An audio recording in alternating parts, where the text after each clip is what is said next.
Pada bolos Pak di kantin belakang. Siapa? Agul, ada Ari, Ya udah nanti Bapak laporin deh ke Kepsek. Oke, mungkin langsungnya ke kita ke pembelajaran ini. Di pekan yang lalu itu Bapak telah menyampaikan materi terkait rancangan-rancangan materi kita, apa yang akan kita pelajari ke depannya. Dan ini adalah materi yang paling pertama yang akan kita pelajari sebelum kita nanti praktik di kompetensi kalian ini ya anak-anak. Jadi apa materinya coba baca bareng-bareng, ayo. Apa ini? K3LH ya ini tuh.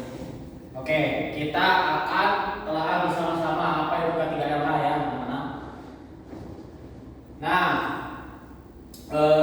sebelum ke pentingnya penerapan K3LH ini, K3LH itu apa sih? Nah, K3LH itu jelas ya, K-nya ada 3. Yang pertama ada kesehatan, terus ada keamanan, terus ada keselamatan, lingkungan hidup. Itu L-nya dulu. Ini tuh apa?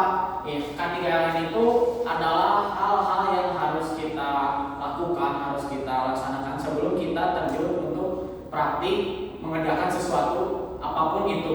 Tidak hanya praktik dalam pembelajaran, tapi dalam kehidupan sehari-hari pun kita harus menerapkan K3LH. Agar apa? Kenapa? Nah, coba Bapak minta satu orang buat nyebutin siapa yang bersedia. Siapa yang bersedia? Adi boleh. Apa aja nih, kenapa penting? Ini sebutin nih.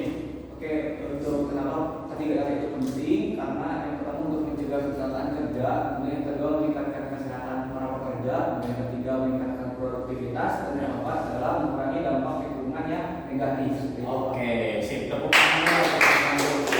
Nah, mencegah kecelakaan kerja. Nah, dengan K3LH ini kita tuh bisa mengetahui bahaya apa saja yang ada di dunia pekerjaan gitu. Nah, dengan kita mengetahui apa saja bahayanya, nah kita bisa mencegahnya gitu dengan konsep K3LH ini. Terus kita bisa meningkatkan kesehatan pekerja juga.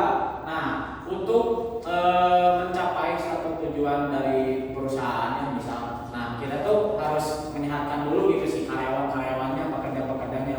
Agar apa? Agar meningkatkan produktivitas dalam bekerjanya gitu. Terus dengan produktivitas yang meningkat, maka dalam lingkungan kerjanya pun akan mengurangi dampak lingkungan kerja yang negatif gitu. Misal kayak contoh kecil itu misal sampah berserakan di lingkungan kerja, kan gak enak ya kalau kerja dengan lingkungan yang seperti itu gitu. Nah, ini beberapa hal penting kenapa K3LH itu harus diterapkan. Oke, kita next. Nah, selanjutnya kita akan ke langkah penerapan K3LH. Di sini Bapak disclaimer dulu ya, K3LH di sini tuh dasar banget. Jadi dari penerapannya pun tidak langsung ke teknis, tapi kayak secara masih teoritis begitu ya. Nah, pertama-tama mari kita pahami konsep dasar K3LH-nya dulu. K3LH itu kan tadi ada apa? Yang pertama kesehatan.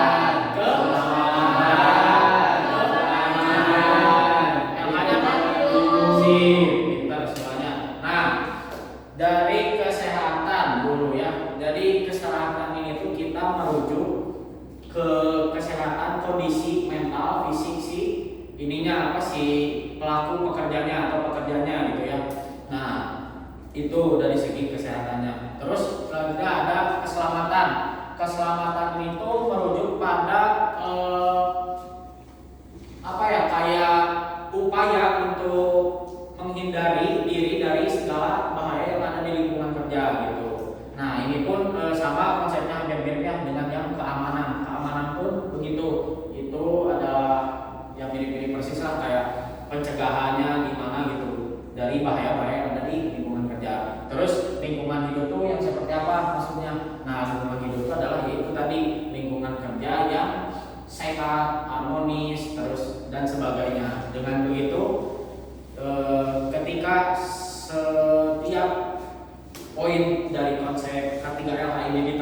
maka akan menciptakan lingkungan kerja yang harmonis gitu.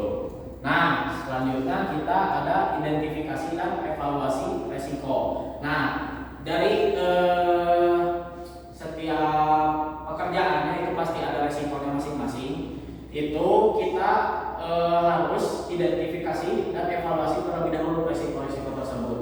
Nah, bisa dengan apa pelaksanaannya itu, yaitu penilaian potensi bahaya plus risiko potensial. Jadi kita di situ telah dulu gitu si bahayanya itu kayak gimana, terus dengan bahaya tersebut kita bisa antisipasi atau mencegahnya itu kayak seperti apa gitu. Jadi kita analisis secara data pun bisa gitu. Nah, lanjut kita ke ini mencegah resikonya. Ini di tahap dimana kita sudah masuk ke si pencegahannya atau kerjanya gitu, kata kerjanya mengambil tindakan untuk mencegah dan mengendalikan si risiko bahaya tersebut. Itu tadi kayak ini bahayanya nih kayak gini. Nah, kita bisa antisipasinya tuh kayak gimana gitu. Itu next. Nah, terus dengan setelah kita menelaah kayak bahaya-bahaya itu kayak gimana, kita lanjut ke menyediakan pelatihan K3LH. Nah, ini tuh perlu diadakan banget karena K3LH ini tuh tidak bisa kita langsung implementasikan gitu ya dalam teknisnya, dalam praktisnya, karena harus ada pelatihan yang terlebih dahulu agar kita tahu bagaimana menggunakan alat-alat keamanan dalam setiap pekerjaan. Misal contoh kayak APD, alat pelindung diri, itu kan kita harus tahu dulu kayak gimana pemakaiannya gitu, terus bagaimana cara menggunakannya gitu. Itu harus ada diadakan pelatihan khusus untuk tenaga kerja itu. Terus selanjutnya ada menerapkan sistem manajemen K3LH. Nah, K3LH ini pun tidak sembarang diterapkan gitu ya dalam dunia kerja itu. Harus ada sistem manajemennya dulu gitu. Ini kenapa? Karena penetapan kebijakan, regulasi, perencanaan, implementasi, pengawasan hingga pengkajian berkala itu perlu dilakukan sebelum kita menerapkan K3LH ini. Kenapa? Karena kita tuh perlu evaluasi juga gitu. K3LH yang sudah dilaksanakan sebelumnya tuh apakah yang kurangnya tuh seperti apa aja gitu. Nah, di situ kita bisa membuatnya konsep K3LH itu menjadi lebih baik lagi gitu. Terus terakhir, ini ada mempromosikan kesadaran K3LH.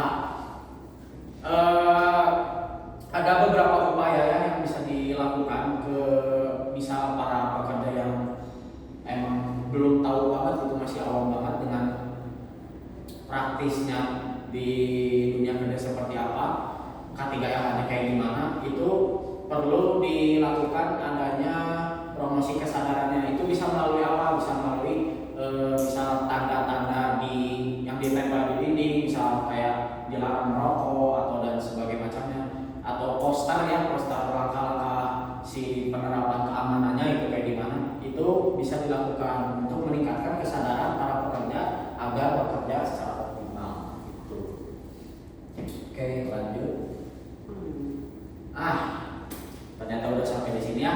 Jadi mungkin sebelum ke kesimpulan di sini kita Bapak ingin recall kembali ke seberapa penting K3LH itu. Jadi kenapa K3LH itu penting? Ada yang bisa menjawab? Aku Pak. Boleh, silakan. Ya Pak, kalau kepentingannya Pak ya penting. Kalau kata aku mah si K3LH biar bisa nyiptain lingkungan kerja yang aman, sehat, terus bisa jadi lebih produktivitasnya naik gitu Pak, karena kan dengan keselamatan dan keamanan yang tinggi, jadi para pekerja pun bisa bekerja dengan santai, aman dan tenang gitu. Mantap sekali. Tepuk tangan dulu untuk Jidan. Ya betul ya, apa yang dikatakan Jidan dan saya sebelumnya gitu. K3LH ini merupakan komponen yang tak terpisahkan dari keberhasilan bekerja. Melalui implementasi K3LH ini dengan baik gitu ya, pekerja dapat menciptakan lingkungan kerja yang aman, sehat, dan produktif dengan mengutamakan kesejahteraan pekerja dan mematuhi dasar hukum tujuan pekerjaan menjadi tercapai dengan efektif dan aman. Nah, itu untuk kesimpulan keseluruhan dari pematerian kali ini ya. Oke, terakhir.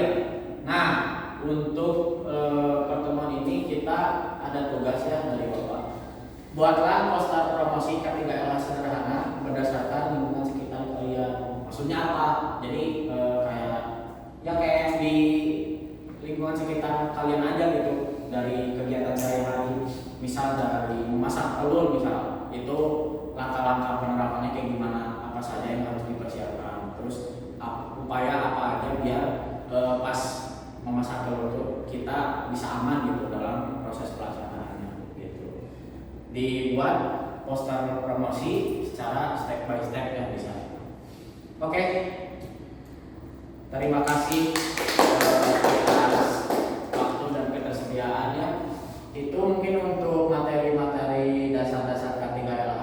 Mungkin pekan depan kita akan review tugas yang akan kalian kerjakan dan lanjut ke materi selanjutnya. Itu ya mungkin ya.